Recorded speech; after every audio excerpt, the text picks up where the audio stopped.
United States Army veteran. In fact, I'm the only veteran in this race for the United States President.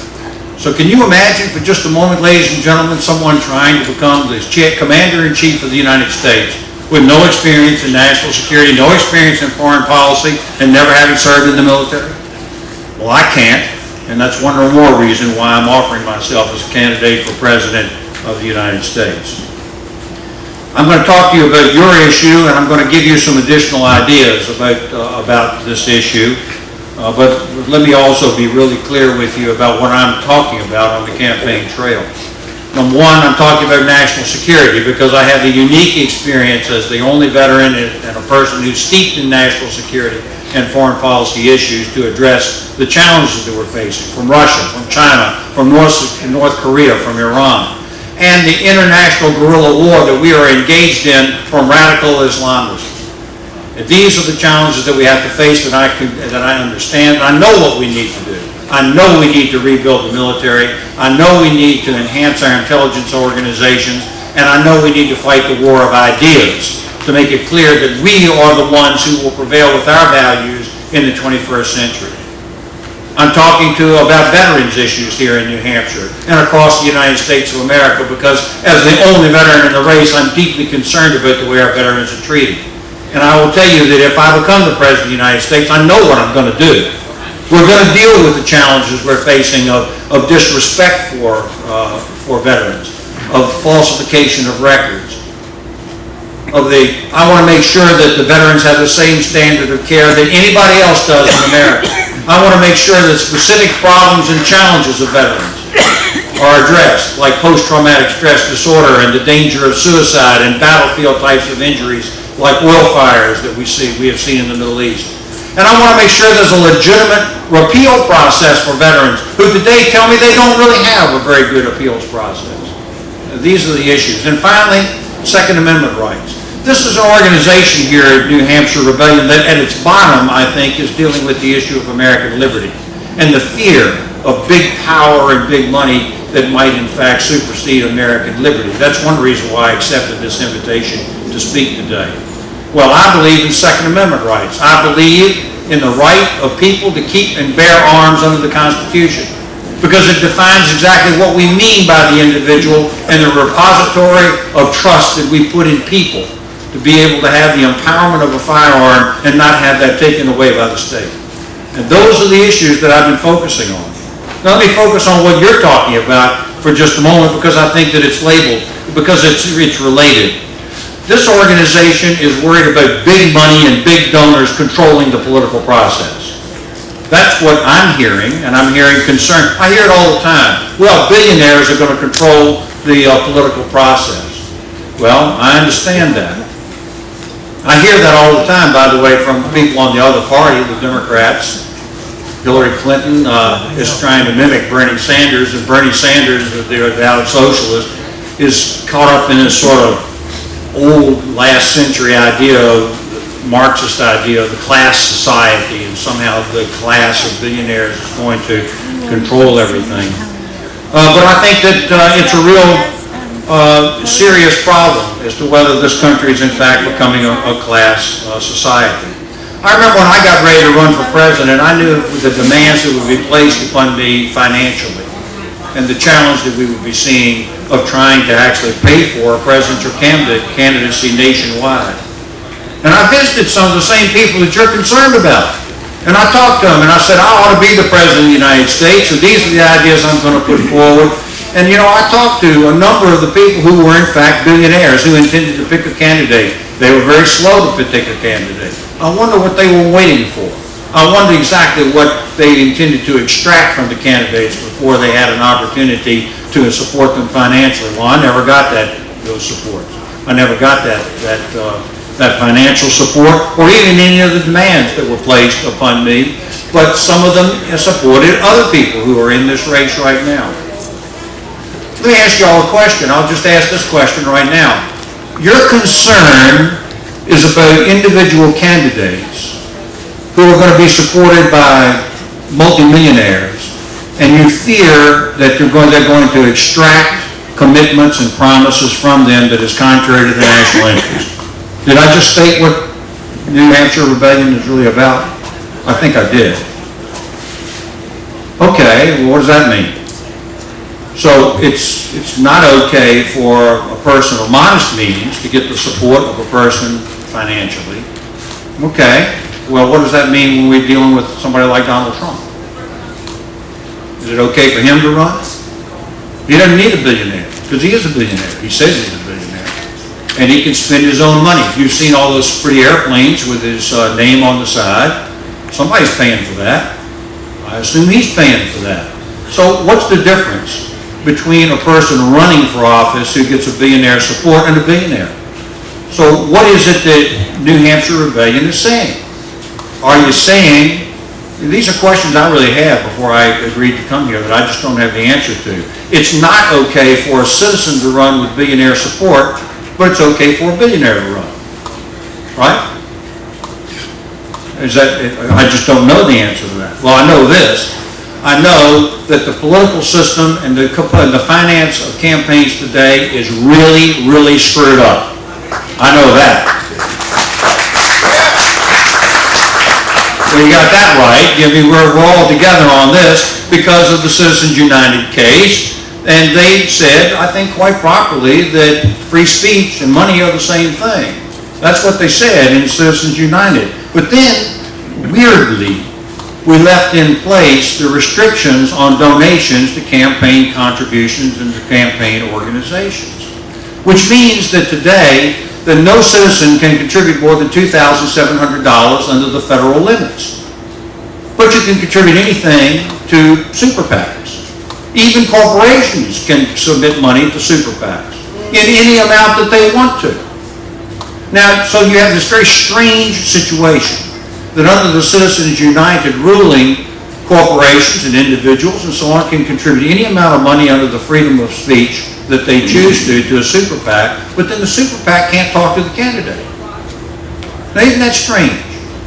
A candidate for public office wants to offer ideas, and the super PAC wants to support his ideas, and they can't communicate in any way, shape, or form.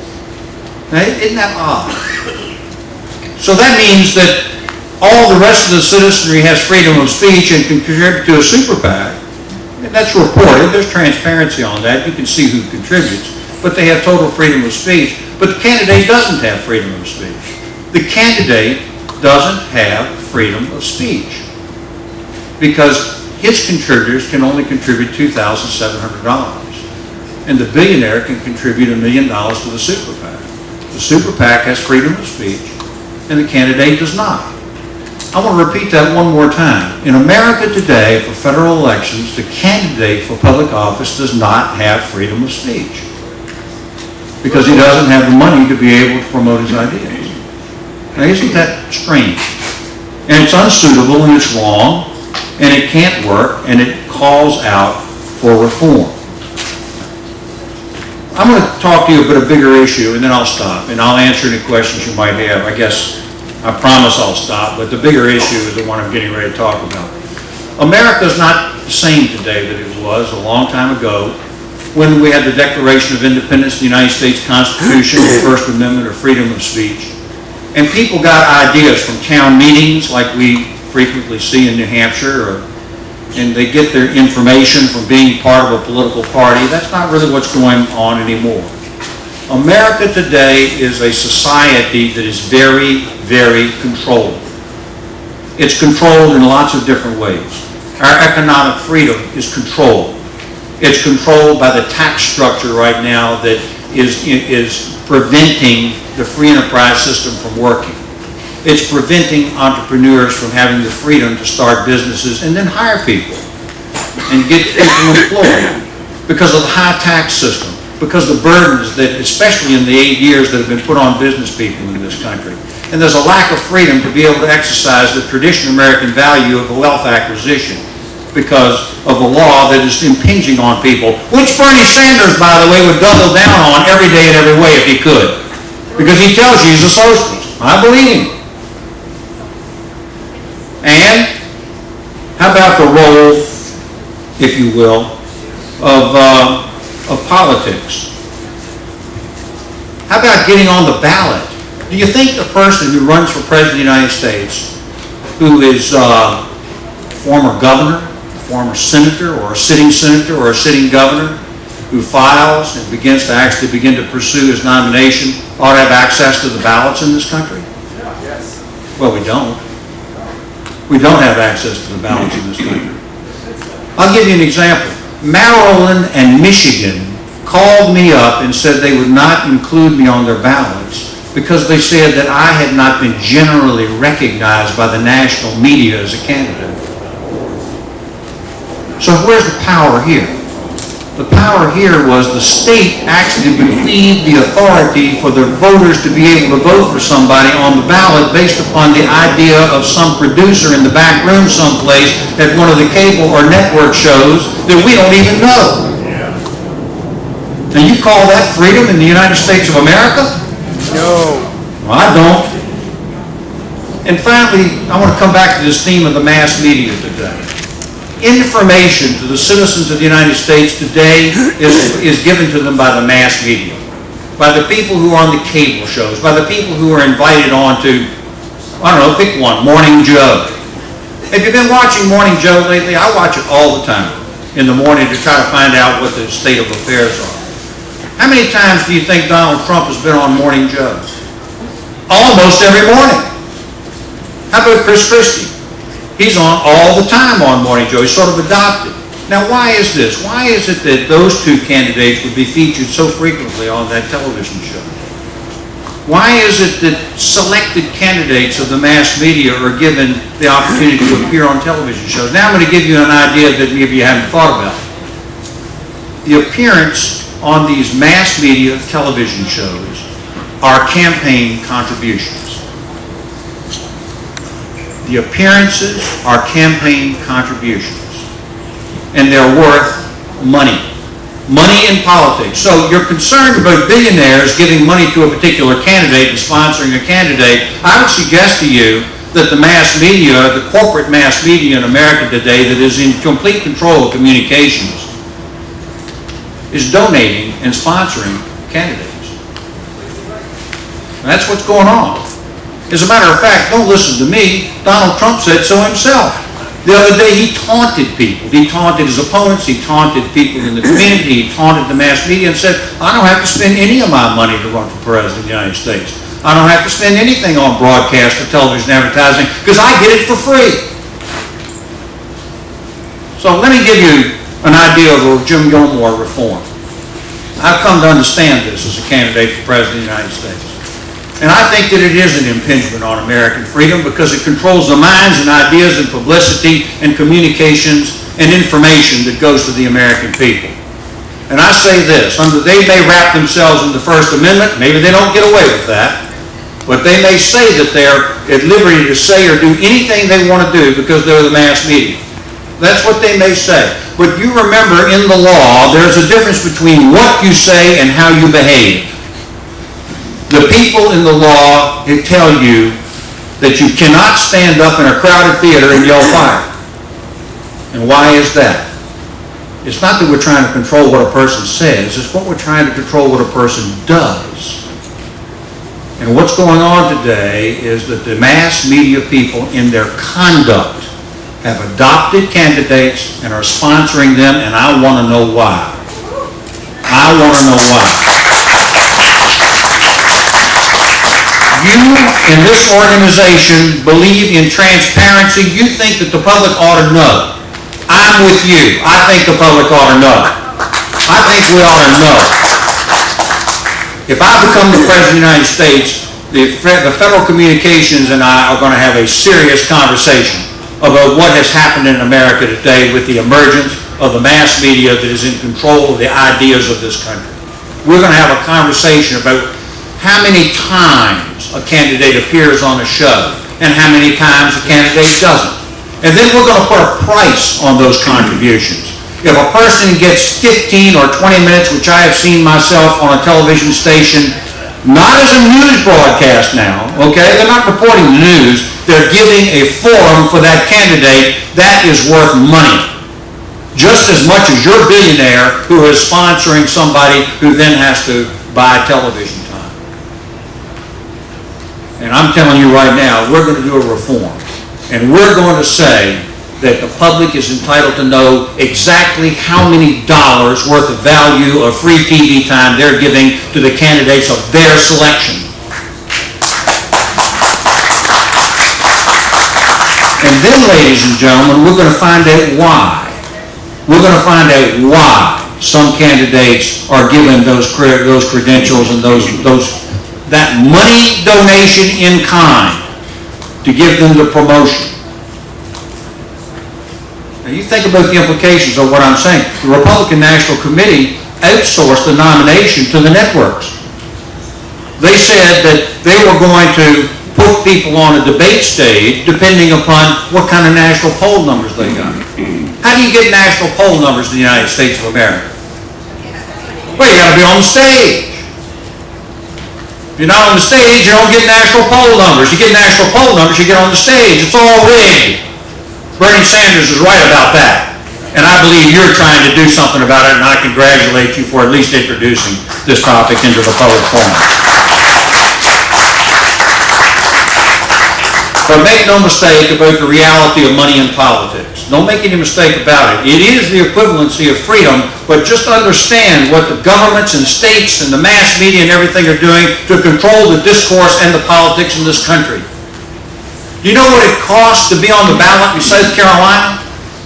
We have a primary system where you go first in New Hampshire and you really talk to the people here one-on-one to the best way you can, but you better have a ground game. Have you heard that?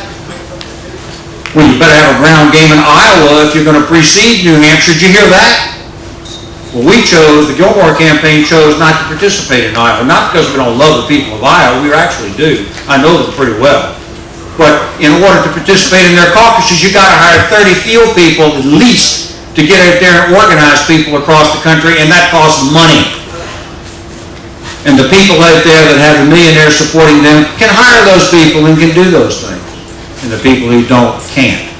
But you can still come to New Hampshire and you can still participate in this state.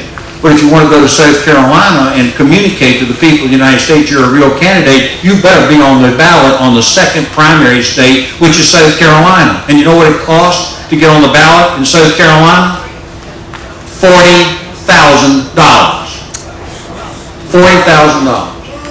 So you're concerned about whether or not there's access to the political system, the ability to do that, but yet these barriers of entry are there and it costs money in order to be able to participate. So what is your goal? Frankly, I don't know what your goal is. Maybe your goal is complete freedom to run for office, which means anybody can raise anything they want to at any amount, and these federal regulations and limits over candidates must come off and be eliminated in order to give complete freedom and break the barrier down between this artificial, strange PAC system that we've got and the general campaign itself. Break this down and create complete freedom. Or maybe you would like to do the other way around. Maybe you would like to have public financing of campaigns. Yeah. Therefore, no freedom of any kind. Because at that point, the state decides how much speech you have, how much liberty you have, what the level of ideas that you can present, what the amount is, in the name of the equality of the candidates. I can tell you right now, it sure would help me in this particular year. But then that's a system where the politicians and the public don't really have any freedom. The state decides how much freedom and how much discourse and how much ideas and how much promotion there will be. I prefer, myself, the idea that there should be accountability and responsibility in the mass media. We should know what they're contributing, how much they're contributing, what the dollar value of it is, and if they're favoring one candidate for another, the public needs to know how much they are in dollar amounts, and then we need to have a law that says, if that's going on, we must prohibit those candidates or those campaigns from giving any money whatsoever to the networks without complete transparency and reporting. If you do that, then at that point you bring the accountability of a free society into play. So those are my ideas, ladies and gentlemen, and I spent some time thinking about this as the basis of an actual candidate, a real candidate for president.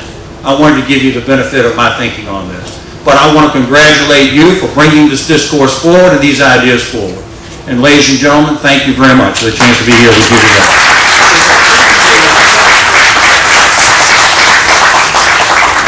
I may have used up all the time, but if there's time for questions and answers, I would like to do it. We would love to do just that.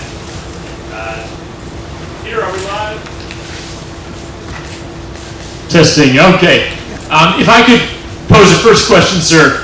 Thank you so much for coming to the New Hampshire Rebellion Convention. This is an honor to us that you've spent part of your time campaigning here. You asked a couple times what reforms we call for, and I wanted to just put one to you that Professor Richard Painter just described in his new book, Taxation Only with Representation. And his idea is a system of small donor-driven campaign financing where we, the people, get to direct the first 50 or 100 or maybe 200 bucks of our tax dollars to the candidate of our choice, making every one of us, whether we're a billionaire or don't have much money at all but pay that minimum of taxes, giving every one of us the chance to help to support, to, in a sense, vote with dollars, to give candidates whose ideas appeal to us, whether or not they've got billions of their own, the ability to run without needing billionaire support. I wonder your thoughts on a proposal like that. I think we probably don't know enough to know whether that system would work or not. Let me give you the benefit of my experience. My experience is that that a lot of people, regular people out there, won't donate. Even if it's a tax break, they won't donate. Although, by the way, you may know that in today's America, if you contribute to a political campaign, it is not tax deductible, right? It's not tax deductible. So what that means is that people are having problems with that and making those kinds of donations. So here's the answer. I think that an organization like this, and frankly our educational system, needs to begin to talk to the American people about their duties as citizens and their responsibilities as citizens. And if we can, in fact, get into the society the notion that every citizen has a duty to contribute to the political process, then maybe something like that could work. We don't have that system today, and we don't actually have that culture.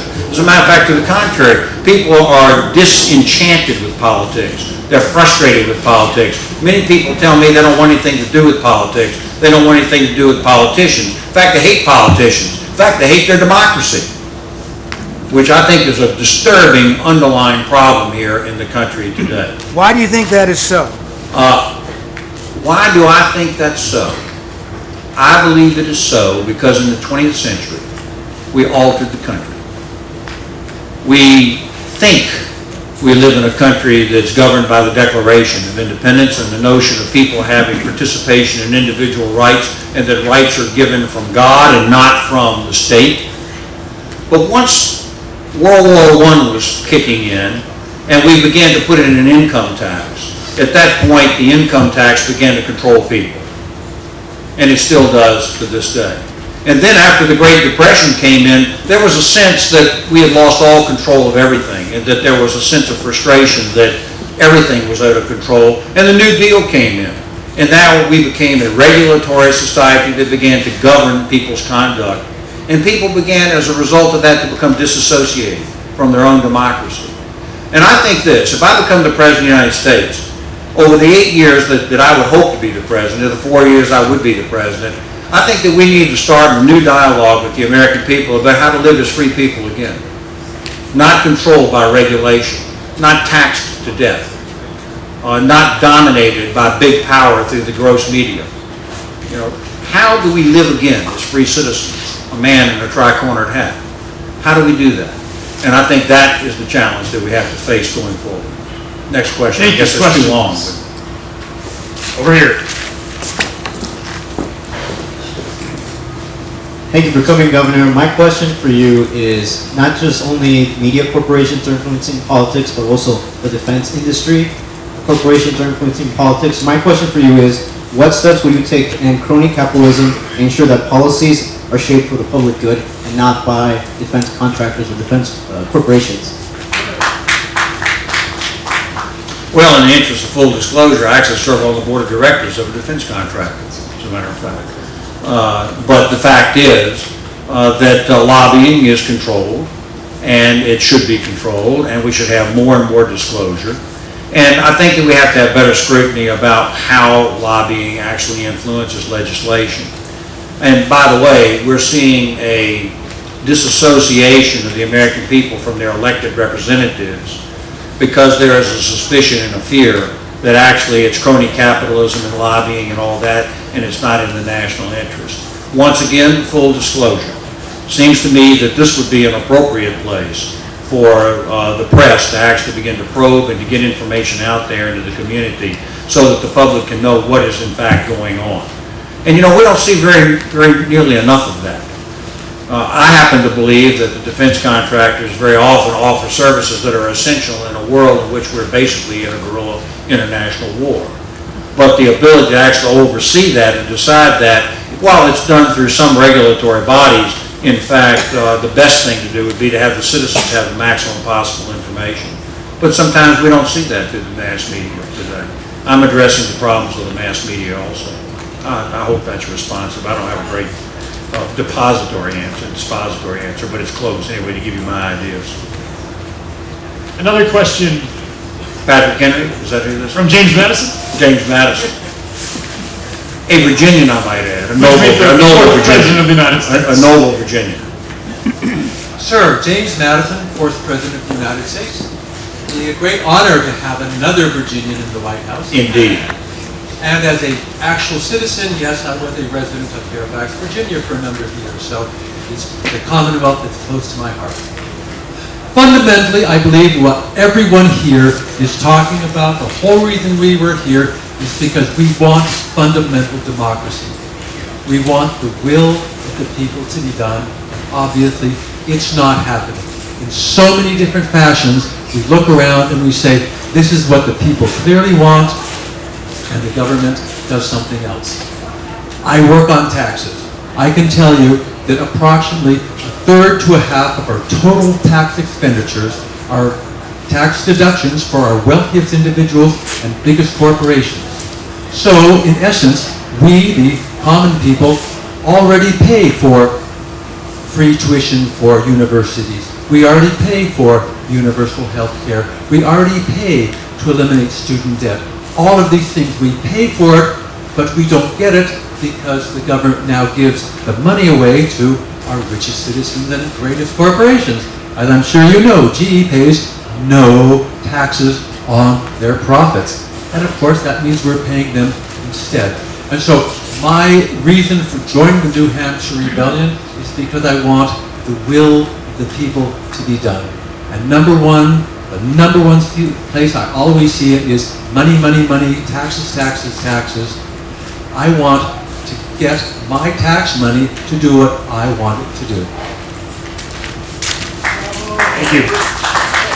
Spoken like a true Virginian, James Madison. Good. Thank you very much. Ladies and gentlemen, look, we have a tax system right now that's in place that is very problematic. We started the income tax for the purpose of financing the government. Somewhere in the 20th century, it stopped being for the purpose of financing the government and started being for the purpose of controlling the behavior of people. What's tax deductible, what's not? What's encouragement of investment and what isn't? Where money is going to be taxed and what it's not. Do you think that people take their profits offshore because they're trying to be cheats? They take their profits offshore because we have the highest corporate tax rate in the world. We just do. So as a result of that, if you're dealing, and now in a global economy where an American company is paying 40% and a company in the Middle East is paying 15%, you can't compete. You can't offer a reasonable price for your product under those conditions. And But make our ends meet. companies don't. Our companies pay an average of 11%. The lowest corporate actual tax rates in the whole world. The numbers, the rates are high, but the actual payments are low. That's my issue. I'm willing to examine your statistics. I can only give you the benefit of my own experience. And I actually served on a corporate board of a company that actually had to go overseas and buy an overseas company in order to try to find some way to compete. And that is a reality that I saw. So the bottom line is this: it has long since stopped financing the government and has started manipulating people and, frankly, controlling the economy. I think that's what's going on. But I'm going to give all of you an answer. I talked to you when I first started this. I am going to give you an answer to this. When I first started, I told you that I was interested in handling the international crisis to keep Americans safe, to deal with the veterans issue as the only veteran in the race, and to support Second Amendment rights as a principle of individual liberty. Now, there's a fourth item, and that is the economy of this country.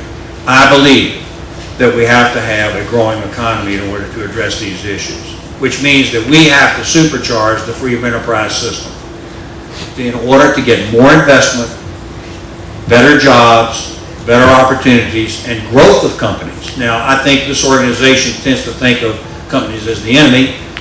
You know, some are. But the fact is that commercial activity is what has always made America great. The free enterprise system is what has always made America great. And right now, we have a government that is trying to stop that. And interestingly enough, we also have a political party that has dedicated itself to being an enemy of the free enterprise system. When I was an intelligence agent serving overseas in the United States Army on behalf of our country, our adversary were the Russians. And they were promoting the idea that socialism worldwide was the answer. And we all thought that was absolutely ridiculous. Never in my wildest dreams that I would think that in this particular year I would be running for President of the United States against a political party that would profess themselves a socialist party. I never would have thought that. Thank you, sir. A question here at the back. Governor, I'm from Minnesota, and I would be thrilled to have you come out for our caucus in Minnesota. My question is, as a taxpayer, when I send so much money to the government, I'm concerned about how it's being used. I spent 2.5 years as the chief ethics lawyer for President Bush in the White House. I saw how government works, and I saw the increase of government spending when we had Republicans in control of both houses and the White House. And my concern is that as a taxpayer, I have a right, I should have a right to help choose that government. And why shouldn't I get the first $100 or $200 of my taxes to go toward a candidate of my choice so I can have a role in how that money is spent, or choosing the people who are going to decide how it's spent. And that's what I'm proposing, the taxation only with Representation Act. And I have to get on a plane in Minnesota, but I'll leave a copy of my book here with the moderator for you to enjoy. Very good. Thank you very much.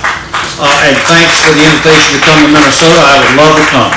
Hopefully there's not a barrier to entry that would prevent me from competing in Minnesota, because I would love that opportunity. Well, I hope you have the money, and I would give you my $200 if I had it, courtesy of the tax code. I appreciate that. Is $200 the price of entry in Minnesota? Because if it is, we're on our way. I'm going to come over I and wish get your it check was. The right problem now. is you got to come out there, and I don't think Donald Trump's going to give you a ride on his plane.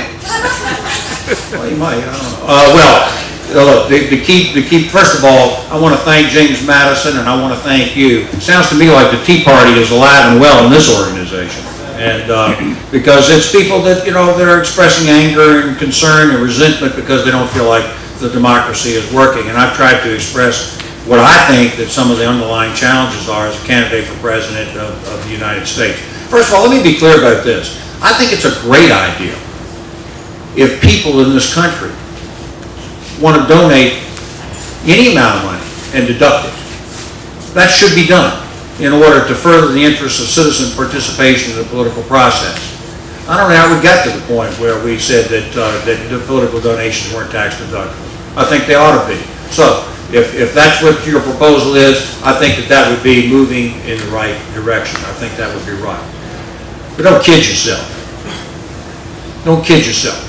As long as the big media is charging the money that they're charging for communications, which, by the way, is on our airwaves, right?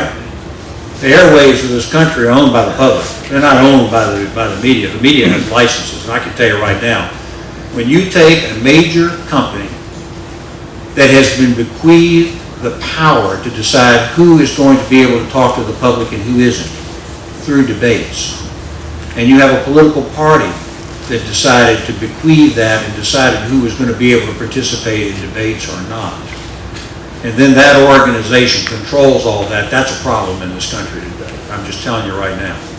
And would you, And people should not have licenses to broadcast over the airwaves of this country when they discriminate against legitimate candidates for President of the United States. hear, hear. I say that to you now. And when Jim Gilmore is President of the United States, we're going to take a thorough look at the licenses that are being abused by the big media in this country. Would you acknowledge, Mr. Gilmore, that FCC ruling was I'll be right there. They're demanding, they're in control, you see. So let me go ahead and I'll come here, then I'll be happy to answer your question. Yes, ma'am. This departs a little bit from spending. My name is Emily Hopkins, and I'm representing independent media from Boston. So it's a pleasure to see you here today. Thank you. My question is regarding on your site. You say that you support treatment for veterans who have PTSD. I'm wondering, you also mentioned that you are for involuntary institutionalization for people who have mental illnesses until they are quote-unquote safe for society. I'm just wondering if would you be willing to apply that to veterans who have PTSD? Are you applying involuntary institutionalization for that community? I appreciate that question, and I have a lot of experience with it because as governor of Virginia, I worked very hard to get more mental health services taken down into the communities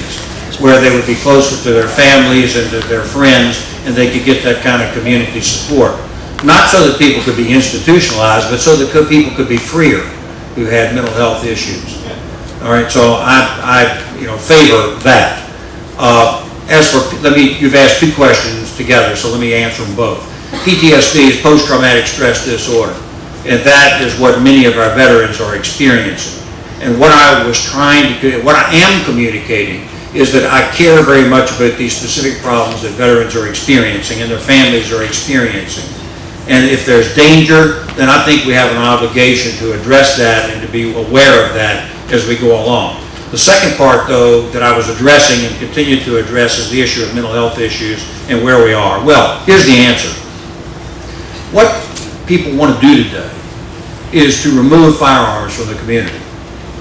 They just don't believe that we can have a safe society as long as the public is entitled to exercise their firearm rights under the Second Amendment.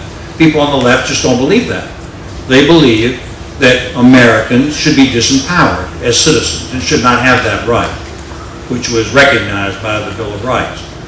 So it doesn't work, of course. It's just a silly thing to say. Anybody that's going to commit these kinds of crimes, whether they're terrorists or whether they're other people, we've seen that they're going to get their hands on a firearm, or in Boston, a pot bomb, or in Jerusalem, a kitchen knife, or a stick or a stone or something of that nature. It's the human nature of people that has to be addressed, and particularly when we come to the question of mental illness. So the point I was making is this: in order to maintain the liberties of the American people and still address the concerns that are being raised, I was saying and am saying that we have to be more alert to the concerns of people who are unstable. And I'm particularly thinking about this terrible tragedy in my own state with Virginia Tech, where there was an attack by a person there who was obviously mentally unstable and he hurt a whole lot of people. I think we have an obligation as a society to recognize when our friends, neighbors, relatives, children, and daughters become dangerous. I think we owe an obligation to them because we don't want them to die or to kill. And we owe an obligation to our fellow citizens out there to try to be alive to this. Now, I'm not a person who believes that you take everybody that's got a problem and jerk them off the street and put them into a mental institution. But I think that as a community, we have to be more alive to these dangers in order to prevent these problems and stop people on the left from trying to disempower the people of the United States under the Bill of Rights. Mr. Madison. Thank you. One last question. Mr. Gilmore, I appreciate a lot of the things you've said, and I believe in a lot of the things you've said. However, I think you've really mischaracterized the left's view of the gun issues. And I don't have any evidence to support except my left-leaning friends who are not trying to get guns out of the hands of average people. They simply want to control the distribution of guns that have no background checks associated with the people that are buying them at gun shows, and they don't think people need to have semi-automatic weapons to do hunting. I think most of my friends agree that we should be able to have guns. As Our historical protection said that we should have them to prevent ourselves from being overrun by our own government. But I just think you've really missed it on that point at all. So I'm not, and most of my friends are not, trying to take guns out of the hands of people. We want to make sure that the background checks are done appropriately and that people can't buy guns without registering them so that we know who's got what. Thank you. You're about 75%, in my opinion, of people in the left wing, I think. And, you know, listen, I appreciate your goodwill and your good wishes. But the fact of the matter is that these rights are independently exercised by the American people, and that they're rights that are God-given, and that they don't come from the state. Now, the second point is that you know, there are background checks that are being done across this country. Firearms people are quite specific about it and quite careful about it. But the evidence is that if a person is either unstable or of a criminal bent, they're going to have an opportunity to get their hands on an instrument, a lethal instrument, including a firearm. That is just simply the reality. The background checks would not typically have stopped any of, haven't been stopping any of these typical things. So that makes a person like me, who actually stands for the rights of people under the Bill of Rights, suspicious. And when the president basically says, well, you know, we're going to eliminate all of this. We see all these terrible things and they're highlighted and so on. Well, we rational people know that you can't. So that makes you really wonder what it is that really is at work here. And I will tell you now that I believe that there's an attempt being made to change the culture of this country to eliminate firearms from the body politic. And I'm not going to do it. As President of the United States, I'm going to stand for the rights of people under the Second Amendment, and for that matter, all 10 of the amendments of the Bill of Rights of the Constitution.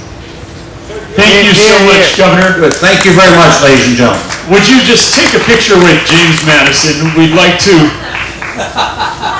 come on up, the fourth president of the two Virginians, and we'd like to invite you. This is a scroll of 219,000 names of citizens around the country who have signed onto this agenda to fight big money politics. Thank you. And Now, if wait we a could minute. just take a quick picture. I want to be sure this is James Madison and not Aaron Burr. Is that right? You're sure about that? I am quite sure about that, sir. All right. Thank you, Mr. Madison. He has earned his stripes marching.